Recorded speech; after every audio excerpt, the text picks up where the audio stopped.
নমস্কার প্রিয় দর্শক বন্ধুরা, আপনারা দেখছেন আপনাদের প্রিয় চ্যানেল কেরিয়ার আপডেট বেঙ্গলি। বন্ধুরা, আপনারা জানেন যে সন্দেশখালিতে রেখা পাত্র একটি জনপ্রিয় মুখ, বলা যেতে পারে যে প্রতিবাদের এক অন্যতম মহিলা। তো বন্ধুরা, যা হোক, তিনি ভোটে হেরে গিয়েছেন, তিনি ভোটে জয়লাভ করতে পারেননি।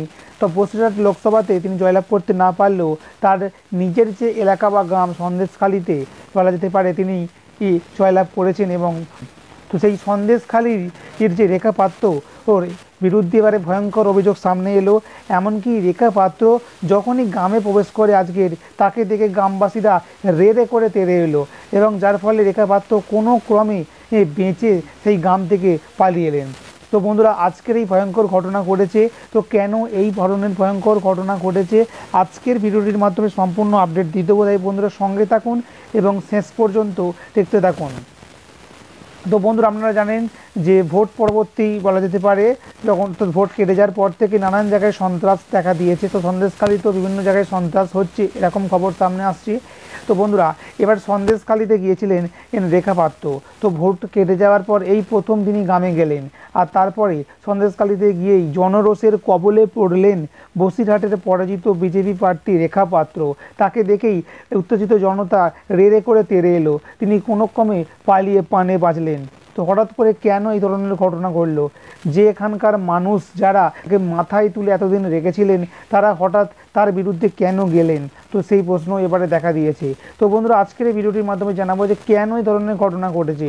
তো সন্দেশখালিতে ভোটের পর এই প্রথম এসেছিলেন রেখা, আর রাজবাড়িতে বেশ কয়েকজন বিজেপি কর্মীর সঙ্গে দেখা করলেও বিজেপি নেতাদের বড় অংশই তাকে দেখে মুখ ফিরিয়ে নেন।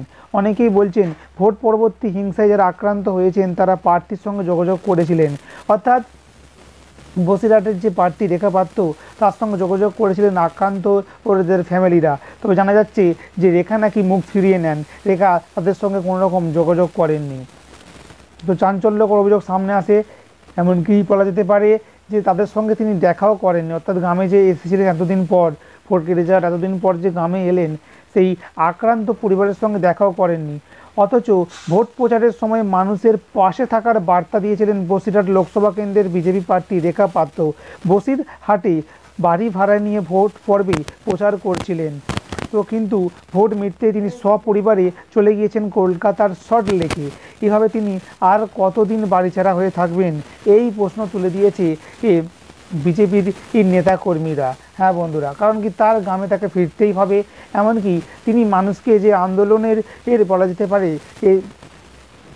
মাধ্যমে জাগিয়ে তুলেছিলেন এবং মানুষকে এগিয়ে নিয়ে এসেছিলেন, তো তিনি হঠাৎ করে এভাবে চুপ করে বলা যেতে পারে ভয়ে তিনি বসে আছেন কলকাতায় গিয়ে, যেটা ভালো চোখে দেখছে না সন্দেশখালির মানুষ। কারণ কি সন্দেশখালির মানুষদের তিনি পাশে থাকার বার্তা দিয়েছিলেন এবং সন্দেশখালির মানুষও তার পাশে ছিল।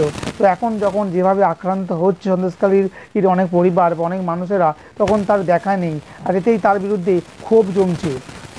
সন্দেশখালিতে সাধারণ মানুষের আন্দোলনকে টাকা দিয়ে জিইয়ে রাখা হয়েছিল বলে দাবি করেছেন বিজেপির মণ্ডল সভাপতি গঙ্গাধর কয়াল।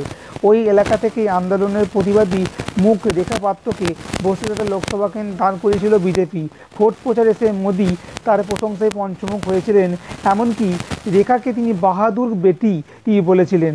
রেখা কখনোই তৃণমূলের বিরুদ্ধে কখনো বলা যেতে পারে পুলিশকে গাছে বেঁধে রাখার হুমকি দিয়েছিলেন। তবে তৃণমূল প্রথম থেকে দাবি করে আসছিল যে তারা বসিরহাট কেন্দ্রে জয়ী হবেই। আদতে তাই হয়েছে, 3 লক্ষেরও বেশি ভোটে বসিরহাট লোকসভা আসনে জয়ী হয়েছে। তো ভোট গণনার সময় গণনা কেন্দ্র থেকে তিনি চলে গিয়েছিলেন, অর্থাৎ রেখা পাত্র চলে গিয়েছিলেন, আর তারপর একদিনের জন্য বসিরহাটে তিনি পা রাখেননি। আর এতদিন পর যখন তিনি বসিরহাটে পা রাখলেন, সেখানকার মানুষ একেবারে খেপে গিয়ে তাকে তাড়া করলো। তো বন্ধুরা, অবশ্যই সঙ্গে থাকুন, এই ব্যাপারে আরও আপডেট সবার আগে পেয়ে যাবেন এই চ্যানেলের মাধ্যমে।